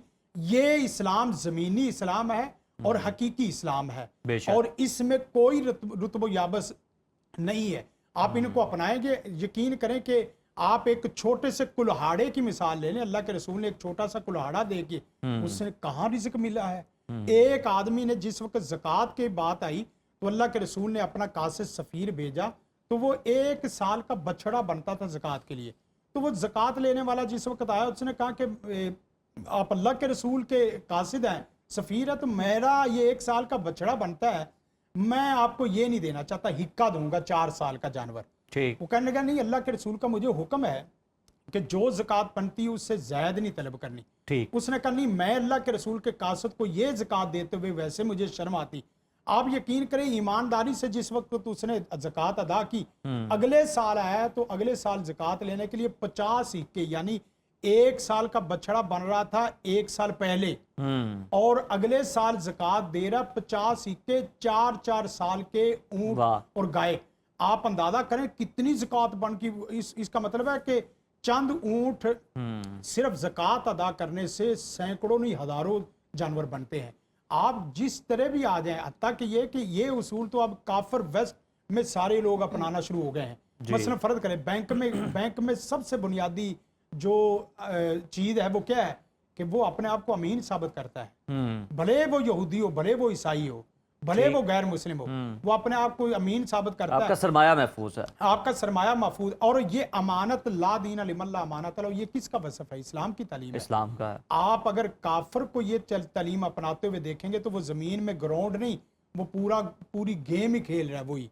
और अगर आप मुसलमान इस अमानत दयानत में आ जाए, यकीन करें ये दुनिया भी आपकी, अर्श भी आपका और फर्श भी आपका है। बिल्कुल, ये जो दीन हक है इसको आपने अपनी हकीकी जिंदगियों में इम्प्लीमेंट करना है, वहां पर इसका ज्यादा पता चलता है। अच्छा कारी साहब, बहुत सारे लोग कर्जों के बोझ तले बेचारे दबे हुए हैं, कोई ऐसी दुआ या वजीफा बताएं, उन्हें तजवीज़ करें कि जिससे उनका कोई इस तरह का सबब बन जाए कि वो कर्ज, नीयत है कर्ज चुकाना चाहते हैं, नीयत ना हो फिर तो नहीं कुछ कहा जा सकता, कर्ज भी चुका दें, और अगर नहीं कर सकते तो फिर को जिससे कर्ज लिया उसके दिल में अल्लाह ताला ऐसी बात डाल दे कि वो उसे माफ भी कर। देखें, 2 चीज़ें हैं। एक तो सबसे पहले ये है कि वो 2 रकत नमाज, या अय्युहल्लज़ीना आमनू इस्तईनु बिस्सब्रि वस्सलाह, 2 रकत नमाज हाजत पढ़ना शुरू कर दे। और दूसरे नंबर पे वो दुआ को कसरत से करना शुरू कर दे। वो दुआ उर्दू, अरबी, पंजाबी जैसे भी है, ठीक। और तीसरे नंबर पे जो 2 दुआएं बता रहा हूँ, सुबहान अल्लाहि व बिहम्दी, इसको कसरत से पढ़ना शुरू कर दे। एक तस्बीह सुबह करे और एक तस्बीह असर या मगरब के वक्त कर ले। सुबहान अल्लाह व बिहम्दी है। इस के मतलब आता, अल्लाह के रसूल ने फरमाया, फइन्ना सलातु कुल्ली शै, दुनिया में जितनी मखलूकात तख्लीकात है उन तमाम की हमद ये सुबहान अल्लाह व बिहम्दी है। और दुनिया में जितनी मखलूकात को रिज़्क़ दिया जाता है, ये हैवानात हैं, नबातात हैं, जमादात, जितनी भी कीड़े मकोड़े जितने भी आप देखेंगे, उन सबको इस एक कलमे की वजह से रिज़्क़ दिया जाता है। वो क्या है? सुबहान अल्लाहि व बिहम्दी। और एक दुआ जो सैयदना अली रज़ी अल्लाह ताला अन्हु के मुतल्लक आता है, आपने बाकायदा तालीम दी कि जो दुआ ये पढ़ेगा, ओहद पहाड़ जितना भी उसका कर्जा होगा तो वो कर्जा खत्म हो जाएगा। लेकिन उसकी रेसिपी और कुलिया सीखने की जरूरत है। अल्लाहुम्मा मक्फिनी, अल्लाह मुझे तू काफी हो जा, बी हलाली का, हर किस्म के रिज़्क़ हलाल के साथ तू काफी हो जाए। इसमें थोड़ा सा जोर दें, अपनी जबान का, अपने दिल का और अपनी तवज्जो का मरकज बनाएं। इस लफ्ज को, ठीक। अल्लाहुम्मा अक्फिनी बिहलालिक, अल्लाहुम्मा अक्फिनी बिहलालिक, और आगे लफ्ज है व अगनीनी बिफदली का मन सिवाक, या अल्लाह मैं कर्जे से निकलना नहीं चाहता, तू गनी बादशाह है तो मैं भी गनी बादशाह बनना चाहता हूँ अपने लेवल के एतबार से, वाह तू भी गनी बादशाह है और मैं भी।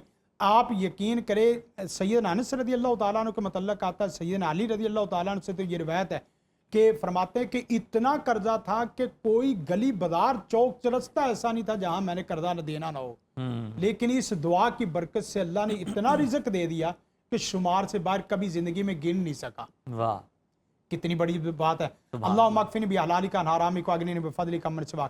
और मैंने सैयदना अनस रज़ियल्लाहु ताला अन्हु की दुआ भी पढ़ी, वो 3 लफ्ज़ी दुआ, अल्लाहुम्मा अक्सिर माली व वालदी व बारिक ली फीमा अतईतनी। जो आदमी ये दुआ करेगा तो अल्लाह ने उन्हें 3 किस्म की नेमतों से नवाजा। इस एक 3 लफ्ज़ी दुआ है और 3 बड़े बड़े इनाम है। एक तो अल्लाह ने उनको लंबी उम्र अता कर दी, अच्छा, और इंजॉय वाली, सुकून वाली, और दूसरी ये है कि अल्लाह ने 100 से ज्यादा बेटे अता कर दिए, बेटे भी, पोते भी, नवासे भी, नवासियां भी।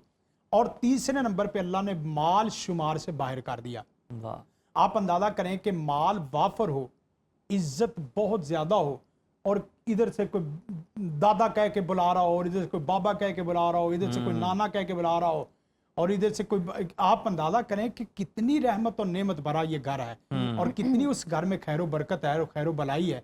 आप ये दुआ सुबह शाम 7-7 दफा कर लें, या हर नमाज के बाद 7-7 दफा पढ़ लें।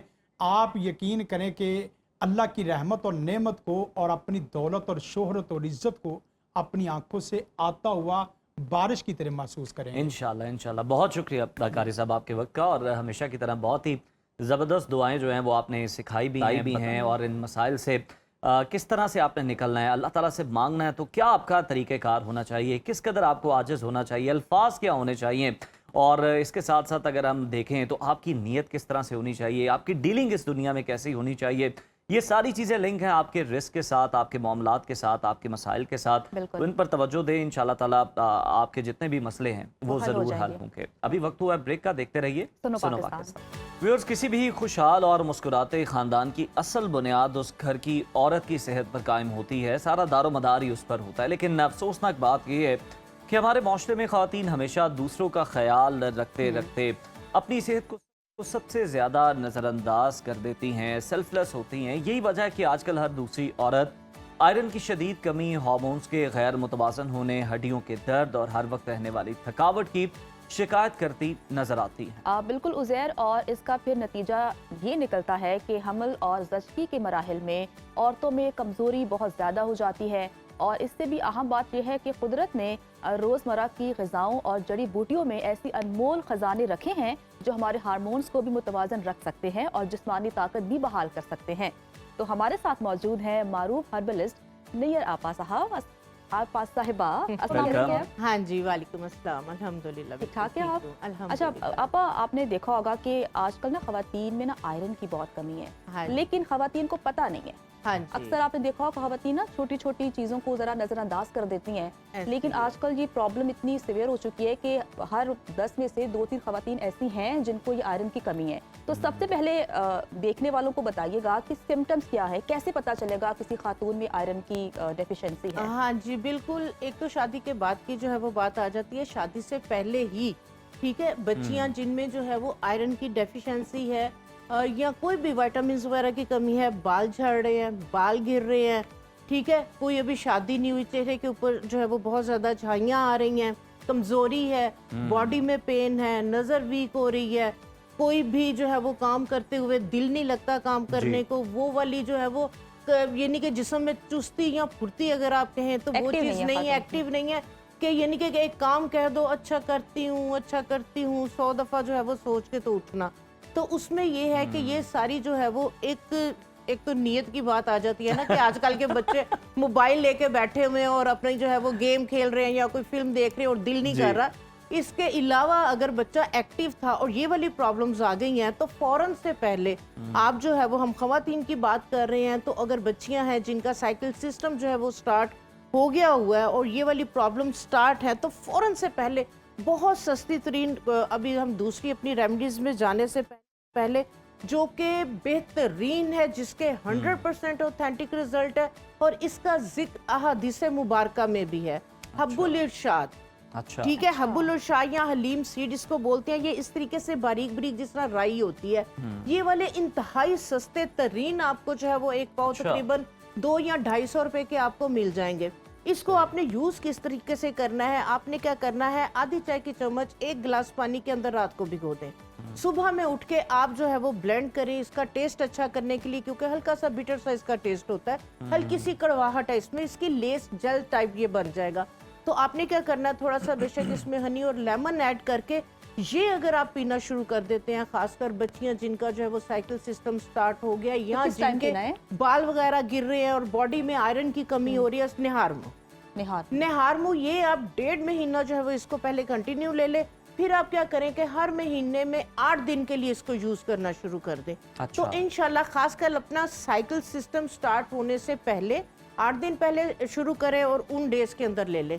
10 या 15 दिन आप इसको ले लें, फिर बेशक छोड़ दें, फिर 10-15 दिन ले लें, फिर छोड़ दें।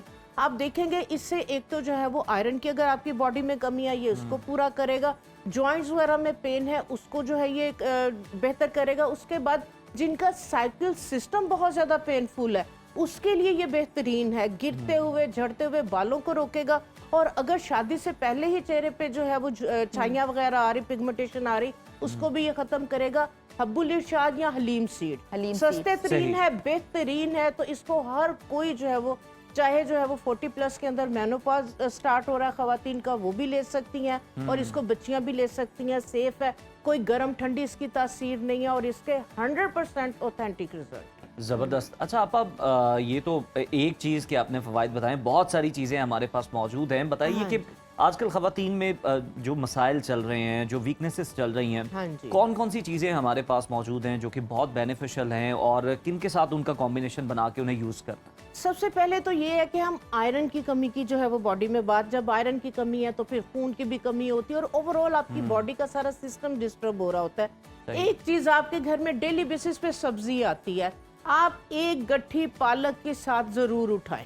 अच्छा। मेरे घर की रूटीन है कि मेरे घर में डेली बेसिस पे जब भी सब्जी आती, पालक आती है, डंडल समेत उसको जो है वो ब्लांच करके उसको ग्राइंड करके उसको जो है वो आप क्यूब्स के अंदर जो है वो आप अपने फ्रीज उसको कर लें। आप कोई भी हंडिया बना रहे हैं आप थोड़ी सी उसके अंदर जो है वो डाल लें। ठीक। आलू के पराठे बन रहे हैं, मेरी जब तक आप पालक उसके अंदर ना हो तो वो मजा ही नहीं आता। अगर चाहे कोई आलू की टिक्कियां वगैरह बन रही हैं, यहाँ तक कि कड़ी भी अगर बन रही है तो उसके अंदर भी पालक के पकौड़े, पकौड़ों के अंदर अगर पालक गई है तो कड़ी के अंदर जो है, तो पालक एक इतना रिच सोर्स है आयरन का। हमें तो बचपन से ही आपा पपाए ने समझा दी। तो सस्ती तरीन है, ठीक है, आप घर में गमलों में भी जो है वो लगा सकते हैं, ठीक है।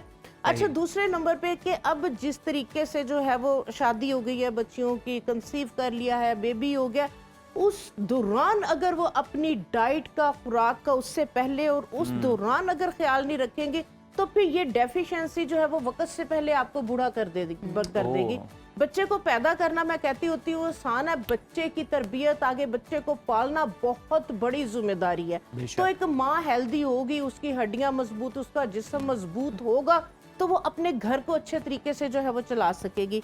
अब ये जो आज का हमारा टॉपिक था, और बाय चांस ये सारी जो है वो मैंने सारे नट्स जो है ये मैंने मंगवाए हुए थे, क्योंकि मेरे घर में बनने वाला है आपा, मुझे लग रहा है, मुझे अभी से खुशबू आ रही है। गर्मियों के अंदर भी पंजीरी बनती है, वो गर्मियों के हिसाब से बनती है। आपको मेरे ख्याल पिछले से पिछले प्रोग्राम में टेस्ट भी करवाया था, उसका नाश्ता करते हैं। अब जिस तरीके से ये महीने के बाद मौसम ठीक हो जाएगा और हल्की सी जो है वो सर्दी शुरू होने लगी, लेकिन जो ये चीजें मैं आपके साथ शेयर करूंगी ये गर्मी सर्दी हर मौसम में आप ले सकती है, ठीक है। इसके लिए जो है वो जिस तरह से बच्चियां हैं, ठीक है, कुछ खास जो है वो नहीं ज्यादा खाना चाह रही, तो कद्दू के बीज, ठीक है, इसमें जिंक, मैग्नीशियम, पोटाशियम, आयरन और इतने मजे के, और ये हेल्दी होते हैं। आपने क्या करना है कि आपने जो कद्दू के बीज है ये लेके इनको हल्का सा आपने रोस्ट करना है, क्योंकि इसके अंदर जो ऑयल सॉल्युबल कंपाउंड्स है हल्का सा गर्म करके वो एक्टिव हो जाते हैं, ठीक है।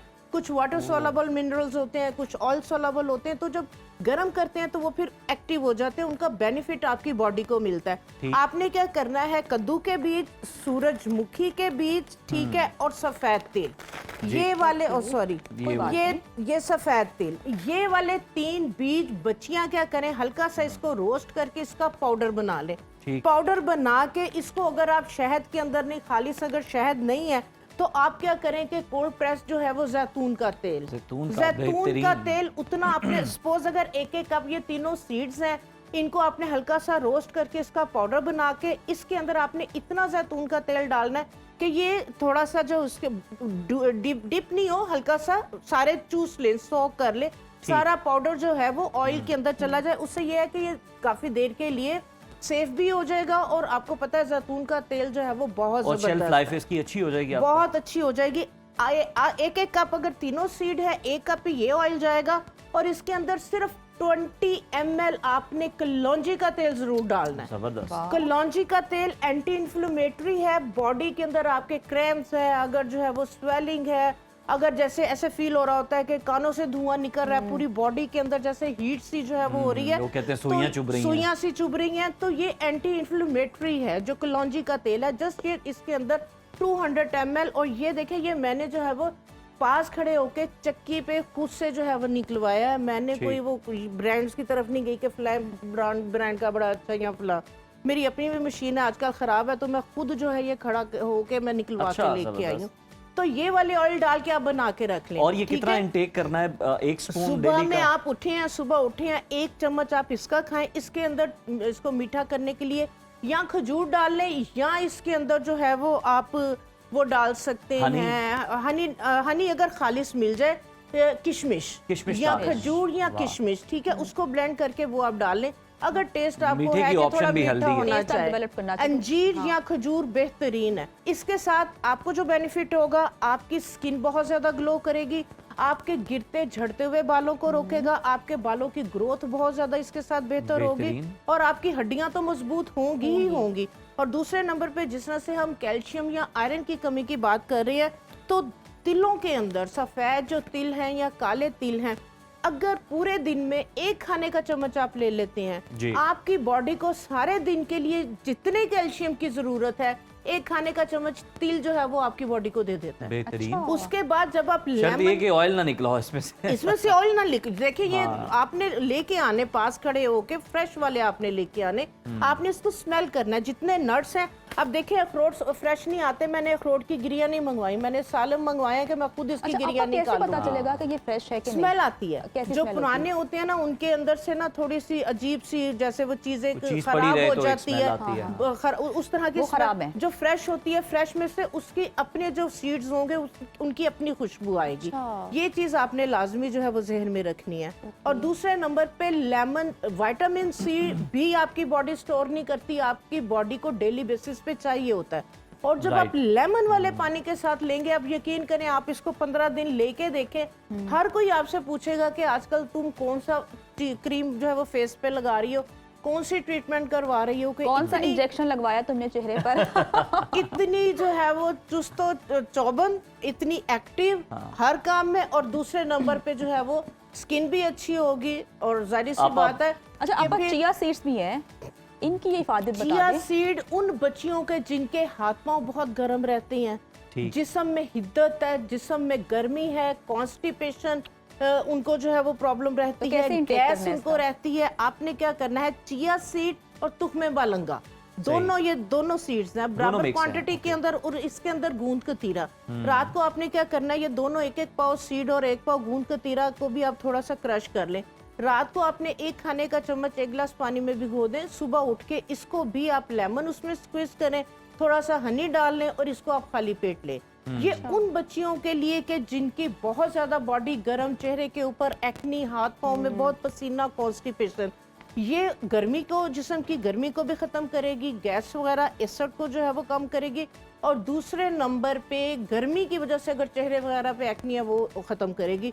हार्मोन्स को तो ये बैलेंस करेगा ही करेगा। ओमेगा 3, ओमेगा 6 इसके अंदर फैटी एसिड, मैग्नीशियम, कैल्शियम, यानी कि वो तमाम मिनरल्स हैं और सस्ती तरीन ये वाली चीजें हैं। और आपा ये जो और भी सीड्स पड़े हुए हैं और उसके अलावा हाँ जी, इसके nuts बाद जो हैं। है वो कुछ बच्चियों को जो है वो साइकिल सिस्टम उनका जो है वो 2-2 3-3 महीने नहीं होता, जिस्म उनका फूलता जा रहा है, पीसीओएस के जो है वो इश्यूज उनको स्टार्ट हो रहे हैं, उसके लिए मेथी दाना। अब ये मैं आपको दो तरह से जो है ये आप लोग बेसिकली यूज कर रहे होते हैं, ये मेथने हैं जो अचार वगैरह में डलते हैं। असल मेथी दाना ये है। अच्छा, असल मेथी दाना आप देखेंगे कि जिस इसमें तरह से काफी राई confusion होती लोगों है, को। राई होती है, इस तरह से ये बारीक से सीड है।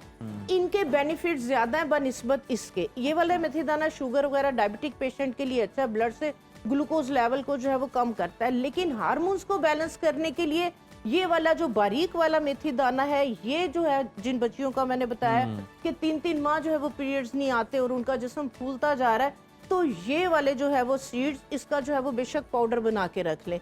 खाली पेट आधी चाय की चम्मच वो नीम गर्म पानी के साथ इसको कम से कम 3 महीने लें। इंशाल्लाह ताला इसके साथ उनके हार्मोन्स बैलेंस होंगे और मंथली बेसिस हो पे जाएगा। उनका साइकिल सिस्टम जो है वो सेट हो जाएगा। इसके बाद जो है वो जिस तरह से आपको पता है बादाम, अखरोट, ये चारों मगज, ठीक है, उसके बाद तिल, सूरजमुखी के बीज, कद्दू के बीज, खसखस और उसके बाद अलसी, ठीक है, अलसी और मिश्री। आपने ये सारी चीजें बराबर क्वांटिटी के अंदर एक एक पाव ले लें, आप बहुत ज्यादा ना लें। ये सारी चीजें एक एक पाव लेके इसको आप ड्राई रोस्ट कर लें। ड्राई रोस्ट करके इसका जो है वो पाउडर बना ले। इसके अंदर आपने ये फूल मखाने जरूर डालने हैं रोस्ट करके, ठीक है।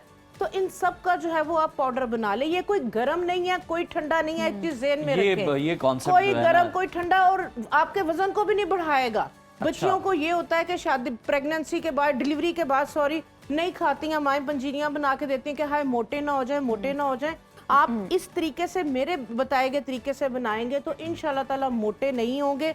जैतून का तेल इसलिए मैं ज्यादा प्रेफर कर रही हूँ कि खालिस देसी घी आजकल मिलना मुश्किल है, लेकिन जैतून का तेल इजीली जो है वो अवेलेबल है, सस्ता भी है, ठीक है, खालिस भी मिलता है। इन सब का जो है ये आप पाउडर बना के रख लें। इसके अंदर आप थोड़ी सी जो है वो मिश्री और थोड़ी सी सौंफ जरूर डाल दें।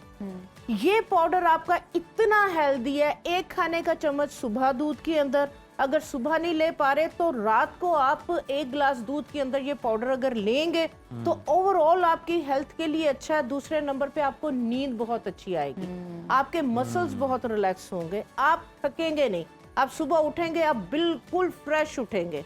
जाहिर सी बात है आपका एनर्जी लेवल जो है वो पूरा होगा। बिल्कुल ठीक है। मोस्टली आप देखें कि 8 घंटे 10 घंटे भी सो लिया, सुबह उठते हैं तो लगता है कि नींद ही पूरी नहीं हुई। जब घड़ी देखेंगे मैं तो इतने बजे सोया था, इतने बजे उठाऊं, फिर भी जिस्म एनर्जेटिक नहीं है, एनर्जेटिक नहीं है, ऐसे जिस्म में थकावट है। तो आप ये लेना शुरू करेंगे तो इंशाल्लाह ताला आपका जो है वो एनर्जी लेवल जो है वो बूस्ट रहेगा, पूरा रहेगा, एक्टिव रहेगा। बल्कि जो 50 वाले लोग लेंगे ना तो वो खा के ना वो 1 महीना उन्हें लगेगा मैं वापस 30 में चला गया हूँ। इतनी इंशाल्लाह ताला इसके साथ जो है वो एनर्जी आपकी। हाँ बिल्कुल। चलें आपा, बहुत अच्छा लगा, बहुत अच्छे आपने टोटके बताए। और बिल्कुल बात कर रहे थे कि जो सप्लीमेंट्स हम उज़ैर खवातीन भी लेती हैं, मर्द भी लेते हैं अपनी डेफिशिएंसीज को पूरा करने के लिए, उससे तो बहुत बेहतर है ये। एक तो सस्ते भी हैं और कोई भी साइड इफेक्ट्स नहीं है। जन्नत खवातीन मल्टीटास्किंग हो चुकी हैं, तो फिर ये सारी चीजें उन्हें इन चीजों का ख्याल रखना है ताकि वो अपने टास्क जो है वो बड़े अच्छे तरीके से परफॉर्म भी कर सके, एक्टिव भी रहें, एनर्जेटिक भी रहें और सेहतमंद भी रहें। वापस आएंगे ब्रेक के बाद, आप देखते रहिए सुनो पाकिस्तान। बात करेंगे कराची के नौजवान ताजिर और IBA ग्रेजुएट मीर रजा अली की, जिसकी लाश और उनकी पुरस्कार मौत का मामला दिन ब दिन सुलझने की बजाय मजीद उलझता जा रहा है। एक तरफ तो जहां पुलिस और CTD पर डिजिटल शवाहिद, CCTV फुटेजेस और स्मार्ट वॉच का डेटा अनलॉक करके तफ्तीश को आगे बढ़ाने का दावा करती नजर आ रही है, वहीं पुलिस सर्जन की जानिब से पोस्टमार्टम रिपोर्ट और जाए वकुआ की तस्वीर में तजाद के इंकशाफ ने संगीन सवालात खड़े कर दिए हैं। बिल्कुल ऐसा ही है और सबसे ज़्यादा दर्दनाक पहलू ये है कि मकतूल के अहल खाना और उनके वालिद इस बात को मुकम्मल तौर पर मुस्तरद कर रहे हैं कि उनके बेटे ने खुदकुशी की है। उनका वाज़ेह मौक़िफ़ है कि रज़ा को पहले अगवा किया गया, तशद्दुद का निशाना बनाया गया और फिर गोली मारकर कत्ल किया गया, लेकिन तफ्तीश को गलत रुख देने की कोशिश की जा रही है। इसी दिल दहला देने वाले वाक़े के तफ्तीशी खला पर बात करने के लिए हमारे साथ शो में मौजूद हैं मकतूल मीर रज़ा अली के वालिद मीर हुसैन अली साहब। अस्सलाम वालेकुम सर, वेलकम टू सुनो पाकिस्तान। सर, सबसे पहले तो सदमे की इस घड़ी में हम आपके दुख में बराबर के शरीक हैं। अल्लाह ताला आपको सब्र दे। सबसे पहले सर ये बताइएगा कि पुलिस जिस तरह तफ्तीश कर रही है, आप उससे सेटिस्फाई हैं? आप मुझे बताएं कि आप जो रिपोर्ट आई है उसके जी। मुताबिक आप देखें, आप लोग का मीडिया है ना, मैं तो बोल तो शुरू पहले दिन से रहा हूँ। आप भी तो बताएं, आप डायरेक्टली बताएं ना इस चीज का कि आप पुलिस से इस चीज की सेटिस्फाई होते हैं कि इतने बड़े केस के ऊपर इन्होंने एक नॉर्मल सा इसका वो किया, पोस्टमार्टम किया। और कितने शवाहिद, वो भी तो पुलिस सर्जन है ना, डॉक्टर समिया सैयद। जी। मैं तो उनका शुक्रगुजार हूँ कि उन्होंने इस चीज में इंटरफियरेंस किया।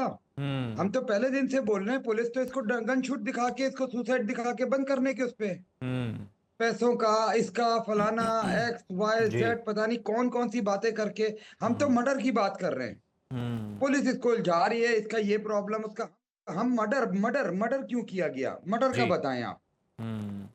हुसैन अली साहब, बिल्कुल हम अब भी आपसे कचरे यही वाला जानना आ चाह रहे हैं कि गया, कोई और कौन सी इस तरह की चीजें हैं, कौन से ऐसे हकाइक हैं जिनको इंटेंशनली छुपाया जा रहा है और उन्हें मंजर-ए-आम पर लाया जाना बहुत जरूरी है। सर हम भी तो यही जान रहे हैं कौन किस चीज को छुपाया जा रहा है, जी। किसको छुपाया जा रहा है या किसको बचाया जा रहा है।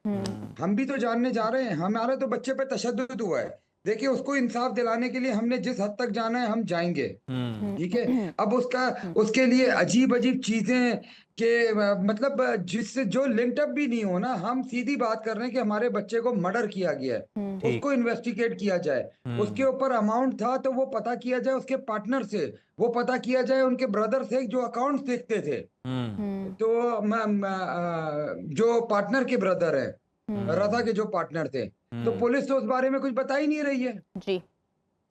अच्छा सर, हमें तो कुछ पता ही नहीं है, हम ये सब चीजें मीडिया से देख रहे हैं, हमें पुलिस लूप में नहीं ले रही है। हमने रिपोर्ट भी देख ली है कितनी, जो एक जूनियर ऑफिसर, मैं तो चाहूंगा कि वो सबसे पहले इस्तीफा दें। भाई वो किस तरह उसने ये रिपोर्ट जारी की है, इन एग्जिट और इनकी फायर का आप किस तरह बता रहे हैं, वो इतना नाअहल था। तो इस तरह तो अल्लाह ना करे कितने एमएलओ इन्होंने जाया किए होंगे, कितने लगते जिगर माँ बाप के इन्होंने गलत एमएलओ से जो है ना, उनको जो है ना वो मर्डर नहीं कुछ भी शो करके उसको दफना दिया हो। अच्छा मीर जैसे हुसैन साहब, हमने कर बिल्कुल आप दिया। ठीक कह रहे हैं कि ऐसे लोगों के खिलाफ भी कार्रवाई जो है वो बहुत ज्यादा जरूरी है, ताकि मुस्तकबिल में इस तरह से ना हो, कोई और लोग सफर ना करें। मिसाल है जी। अच्छा मीर साहब, हमें ये भी बताइएगा कि किस तरह के बॉडी पे निशानात मौजूद थे, क्योंकि तशद्दुद की भी आप बात कर रहे हैं, तो जो आपने देखा वो तो आप बताएं, जरा वो शेयर करते हैं। सर बर्निंग स्पॉट्स थे उसके ऊपर, उसके अच्छा। हाथों पे उसके हाथ जले हुए थे, उसका फेस पूरी आइज बाहर थी, जैसे आपने किसी का उसको सफोकेट, मतलब उसका सांस रुके तो बाहर आती हैं। होंठ जो थे वो ऐसे थे कि जैसे किसी ने पंच मार मार के उसके होंठ बड़े किए हो, राइट। गला दबाया हुआ, जैसे गले के ऊपर निशान, ठुड्डी पे यहाँ पर ब्रेक हुआ हुआ। आप मुझे बताएं, और बॉडी 29 को मिली है, तो 28 पे ये वर्किंग ही 28 की। बेसिकली पुलिस जो है उस केस को इमीडिएट एक्शन में रैप अप करने के उस पे, ठीक है, सुसाइड दिखा के इसको, सिंपल सुसाइड दिखा के इसको बंद करने के उस पे पुलिस का काम था सर, रियासत का काम था, मेरा काम नहीं था उस पोस्टमार्टम के लिए। क्यों नहीं रिपोर्ट जारी करने से पहले डॉक्टर ओसामा ने सीनियर डॉक्टर्स को शामिल किया, क्यों नहीं किया, क्यों नहीं किया? इसका सवाल कौन जवाब देगा? हम तो एक ऑलरेडी एक ट्रॉमा में गुजर रहे हैं, जी। इसका जवाब कौन देगा? किससे पूछे इस काले, मतलब इस शहर में किससे पूछे? बिल्कुल। मैं चीफ जस्टिस ऑफ पाकिस्तान से गुजारिश करूंगा इस पे 100 मोटो नोटिस लिया जाए, इमीडिएट एक्शन में लिया जाए, जी। जिन्होंने ये गफलत की है। और अब हमें मजबूर किया जा रहा है कि हम अपने बच्चे को दोबारा कब्र से निकाल के अजियत दिया जाए, तो ये इधर किसकी गफलत है? जी। हम तो फर्स्ट डे से, जिस दिन हम जिन्ना अस्पताल पे पहुंचे हैं, उस दिन से हम बोल रहे हैं पोस्टमार्टम से पहले कि हमारे बच्चे को मर्डर किया, इसको तशद्दुद किया गया है। तो क्यों, किसने इसका पोस्टमार्टम सही नहीं होने दिया? डॉक्टर ओसामा से क्यों नहीं पूछा जा रहा? कहाँ है वो तो गायब है।